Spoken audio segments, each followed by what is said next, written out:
आदरणीय किसान साथियों, मैं आज दो तीन बातों के ऊपर किसान मोर्चा का स्टैंड क्लियर करने के लिए आया हूं। पहली बात तो हमारा जो करनाल के अंदर घटना हुई उसके ऊपर जो हमने फैसले लिए वो फैसले हैं एसडीएम, एसएचओ व जो पुलिस वालों की वीडियो चल रही हैं उनको निलंबित करना, बर्खास्त करने की हमारी मांग है, सस्पेंड की नहीं है। अभी सोशल मीडिया पे चल रहा है उसको सस्पेंड कर दिया गया। सस्पेंड तो 2 दिन में, 10 दिन में सरकार फिर बहाल कर देगी। हमारी मांग है कि उनके ऊपर 302 का पर्चा दर्ज होना चाहिए, क्योंकि हमारा सुशील काजल भाई शहीद हुआ है, उनके आदेश से हुआ है, पुलिस की लाठी से हुआ है, तो इनके ऊपर 302 का पर्चा दर्ज होना चाहिए और 307 का पर्चा दर्ज होना चाहिए, क्योंकि हमारे और भी किसानों के सिर फूटे हैं। सिर में चोट मारना सीधा हत्या की कोशिश होती है, इसलिए 302 और 307 का पर्चा दर्ज करके इनका बर्खास्त करने की मांग है हमारी। घायलों के लिए 2 लाख रुपए मुआवजा, ये हमारी मांग है। और हमारा जो सुशील काजल भाई शहीद हुआ है उनके परिवार को 25 लाख रुपये मुआवजे के तौर पर और एक उनके लड़के को सरकारी नौकरी, ये हमारी करनाल के लिए मांग है। दूसरी बात, हमारी संयुक्त मोर्चे की रैली 5 तारीख को है मुजफ्फरनगर में। उससे पहले भी मेरे पास कई फोन आ रहे हैं कि और भी रैली है जी, उससे पहले वो क्या है। नहीं, हमारी संयुक्त मोर्चे ने मात्र एक ही रैली पास की अभी तक, मुजफ्फरनगर वाली संयुक्त मोर्चे की रैली है। उसमें सारे हरियाणा के किसान उसी में शामिल होंगे। मेरी पूरे हरियाणा प्रदेश के किसानों से प्रार्थना है मुजफ्फरनगर रैली में ज़्यादा से ज़्यादा संख्या में पहुंचें। उसमें हम एक मैसेज देने के लिए जा रहे हैं भारत सरकार को कि आप उत्तर प्रदेश के चुनाव की ओपनिंग करेंगे प्रधानमंत्री के या गृह मंत्री के किसी रैली के द्वारा। हमने किसानों ने 5 तारीख को बीजेपी हराओ अभियान 5 तारीख को मुजफ्फरनगर से हम ओपनिंग करेंगे, क्योंकि वैसे हमारा धरना जो है गैर राजनीतिक, इसका राजनीति से कोई लेना देना नहीं। हमारा मकसद जो है तीनों कानून वापस करवाना है, एमएसपी के ऊपर खरीद की गारंटी या कानून लेना है। मगर हमारी मजबूरी है, क्योंकि हमारा प्रधानमंत्री हर समय इलेक्शन मोड में रहता है, मात्र चुनावी भाषा समझता है और कोई दूसरी भाषा नहीं समझता, इसलिए हमने मुजफ्फरनगर जाना पड़ रहा है। अगर आज भी 1 तारीख है, अगर आज भी प्रधानमंत्री हमारी बात मान लेता है तो हम मुजफ्फरनगर नहीं जाएंगे। अगर नहीं मानता तो हम इस तरह की बहुत सी रैलियां करेंगे और बीजेपी हराओ प्रोग्राम चलाएंगे। उत्तराखंड में भी चलाएंगे, उत्तर प्रदेश में भी चलाएंगे, पंजाब में भी चलाएंगे, जहां जहां इलेक्शन आते रहेंगे हम बीजेपी हराओ प्रोग्राम चलाते रहेंगे। पहली बात तो ये है। दूसरी बात, हमारा मुख्यमंत्री एक बयान के जरिए कहता है कि वहां हरियाणा का किसान नहीं है। मैं मुख्यमंत्री जी को साफ कर दूं, इस आंदोलन के अंदर सबसे ज्यादा मजबूत भूमिका हरियाणा के किसान की है, सबसे ज्यादा संख्या हरियाणा के किसान की है, और सबसे ज्यादा दिल से जो कोई किसान लड़ रहा है तो वो हरियाणा किसान लड़ रहा है। आप हरियाणा के किसान को कृपया जलील करने की कोशिश ना करें। पूरे देश का किसान मानता कि हरियाणा किसान बड़ा मजबूती से लड़ रहा है। हरियाणा किसान दूध बेच रहा है, हरियाणा के हर गांव की यहाँ झोपड़ी है, हरियाणा का किसान पानी बेच रहा है, हरियाणा का किसान अब आरएसएस वाले गुंडे जब आप बेचते हो तो पहले पंजाब वालों के सामने से पहले हरियाणा किसान खड़ा होता है। आप दोगली भाषा का इस्तेमाल कर रहे हो। एक तरफ 140 एफआईआर दर्ज कर दिया अपना हरियाणा किसानों पर, 40,000 लोगों के नाम लिख दिए। अगर वो हरियाणा के नहीं तो कैंसिल करिए। मुख्यमंत्री एक संवैधानिक पद है, और अगर आप हरियाणा के किसानों को क्लीन चिट देते हैं, बगैर इंक्वायरी के क्लीन चिट देते हैं, तो आपका हम स्वागत करते हैं। सारी एफआईआर निरस्त करवाइए ना। क्यों कर रहे हैं केस आप? एक तरफ 40,000 लोगों पर मुकदमे कर दिए, दूसरी तरफ कहते हैं हरियाणा किसान आंदोलन में ही नहीं है। अरे 40,000 लोगों पे तो मुकदमे कहीं पंजाब में, उत्तर प्रदेश में, पूरे भारतवर्ष के अंदर इतने लोगों पे मुकदमे नहीं है जितने हरियाणा किसान पे हैं। आपको ये बात दिखाई नहीं देती?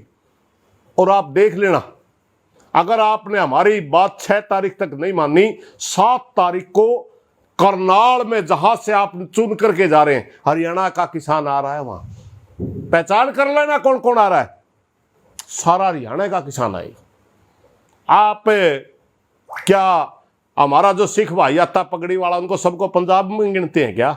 आपको पता नहीं है कि हरियाणा के अंदर हमारा बहुत बड़ा क्षेत्र सिख भाइयों का है। करनाल में कितनी संख्या सिख भाइयों की है, कैथल में कितनी है, अम्बाड़ा में कितनी है, आपको पता नहीं है क्या? मेरे को लगता है आपको हरियाणा की भौगोलिक परिस्थिति के बारे में पता नहीं। सिरसा फतेहाबाद में हमारी बहुलकता है सिख भाइयों की कई क्षेत्रों में, उनको सब पंजाब का गिनते हो आप। और उसके बाद क्या हमारे को, आपको हमारे चेहरे पसंद नहीं है, आप हमारे को हरियाणवी नहीं मानते? मुख्यमंत्री जी, हमने आपको भाई मान लिया, पाकिस्तानी होने के बावजूद हमने आपको भाई मान लिया, मुख्यमंत्री स्वीकार कर लिया, मगर आप मूल हरियाणियों को, मूल हरियाणा के वासियों को बार बार जलील ना करें।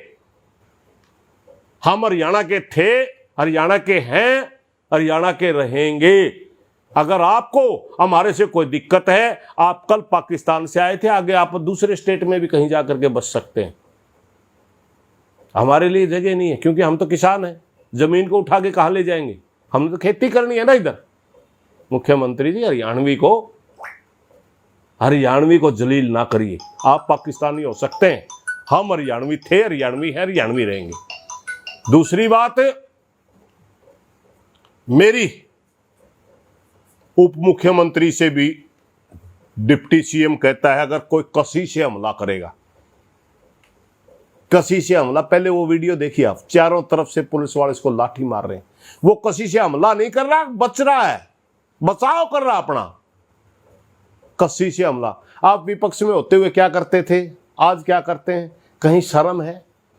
देवीलाल के नाम पे वोट लेके, देवीलाल, जिस देवीलाल को हरियाणा का किसान छोटू राम के बाद भगवान के बराबर मानता है, उनका नाम कलंकित कर रहे हैं आप।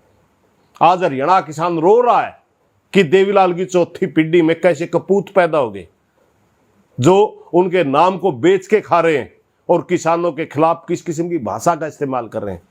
आप कहते थे ना कि हरियाणा के किसानों के खिलाफ कोई बिल आया तो मैं इस्तीफा दे दूंगा। भूमि अधिग्रहण 2013 के अंदर जो संशोधन किया गया, 2013 का जो भूमि अधिग्रहण बिल था, उसमें किसान को पावर दी गई थी, सेक्शन 4 और 6 के नोटिस लगेंगे, 70% किसान अगर राजी होगा तब किसान का भूमि अधिग्रहण होगा। मगर आपने जो अधिकार, मूल अधिकार था किसान का, वो भी छीन लिया। आज किसान कोर्ट में नहीं जा सकता, कोई सेक्शन नहीं लगेगा।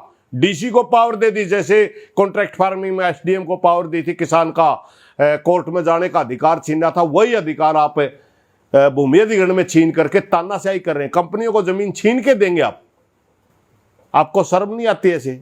दूसरी बात, आपको इस बात का एहसास नहीं है, आपको इस बात, कहते मंडियां नहीं टूटेंगी, आपने कह रहे हैं ना बार बार मंडियां नहीं टूटेंगी, कुछ लोग बरगला रहे थे। हरियाणा प्रदेश के अंदर 4 मंडियां बंद हुई हैं, आपको पता भी है। डांड की मंडी में कितनी खरीद हुई, आपको पता है। पुंडरी की मंडी में कितनी खरीद हुई, 2 सोनीपत में टूटी। जहां जहां अडानी के सेल, वहां मंडियां नहीं रही, वहां का मजदूर भाई कहां गया, उनका रोजगार कहां गया? किसान के साथ जो 2-2 मील 3-3 मील तक ट्रैलियां लगी रही, 4-4 5-5 दिन तक वो ट्रैली तुली नहीं। और क्या गारंटी उसके अंदर तोल सही हुआ? क्योंकि मंडी के अंदर तो हमें तोल और मोल का अधिकार मिलता था। क्यों मूर्ख बनाते हैं बार बार? प्रिक्योरमेंट, 4 अक्षर अंग्रेजी के सीख के हरियाणा किसान को मूर्ख बना देगा तू? समयाने दे, ये किसान आपसे जवाब मांगेगा। जब गांव में जाओगे ना, आपका प्रिक्योरमेंट का जवाब भी देंगे किसान। कहते थे ना, पीपड़ी लाठी चार्ज हो गई है, लाठी देवीलाल की पीठ पे लगी है। अब क्या ये सिर फुटा है, देवीलाल का सिर फुटा है क्या? है आपके पास कोई जवाब? पैसे कमा रहे हैं, लूट रहे हैं लोगों को, इसके सिवाय आपका कोई लेना देना नहीं किसानों से। इसलिए मेरे हरियाणा प्रदेश के किसानों से हाथ जोड़ करके प्रार्थना, ब्राह्मण आइए, ज्यादा से ज्यादा 5 तारीख को मुजफ्फरनगर रैली में चलना है। उसके बाद 7 तारीख को पूरा हरियाणा का किसान ने करनाल के अंदर इकट्ठे होकर के मनोहर लाल खट्टर और उप मुख्यमंत्री दुष्यंत चौटाला का भी जवाब देना है, क्योंकि ये हमारी बेइज्जती है, हमारी बेइज्जती है ये कहना कि हरियाणा का किसान आंदोलन में ही नहीं है। और एक कहता है वो 40 लोग तो अधिकतर पंजाब के, यूपी के, हरियाणा के नहीं है। मेरे भाई, यहां दिल्ली बॉर्डरों पे आने से पहले पंजाब के किसानों की भारत सरकार के साथ 3 वार्ता हो चुकी थी। इसलिए हमने ये कहा कि बार बार कमेटियां बनाने की क्या जरूरत है, आप ही बात कर लिए, हमें कोई दिक्कत नहीं है। हमारे नेता उन्होंने उनको पावर दी थी। हरियाणा के लगभग 20 लीडर बैठे। हरियाणा का कोई किसान संगठन ऐसा नहीं है जो इस आंदोलन में शामिल नहीं है। हरियाणा का कोई गांव ऐसा नहीं है जो इस आंदोलन में शामिल नहीं है। बार बार दोनों मुख्यमंत्री उप मुख्यमंत्री जो हरियाणा के किसानों की बेइज्जती कर रहे हैं, जो योगदान हरियाणा का किसान का इस आंदोलन में, उसको आप पूरे देश के अंदर जो एक छवि पेश कर रहे हैं कि हरियाणा किसान नहीं है, तो हरियाणा किसान बड़ा दुखी है जो 9 महीने से यह ट्रैलियों में बैठे हैं। आप बाज आइए ये गंदी हरकतें करने से।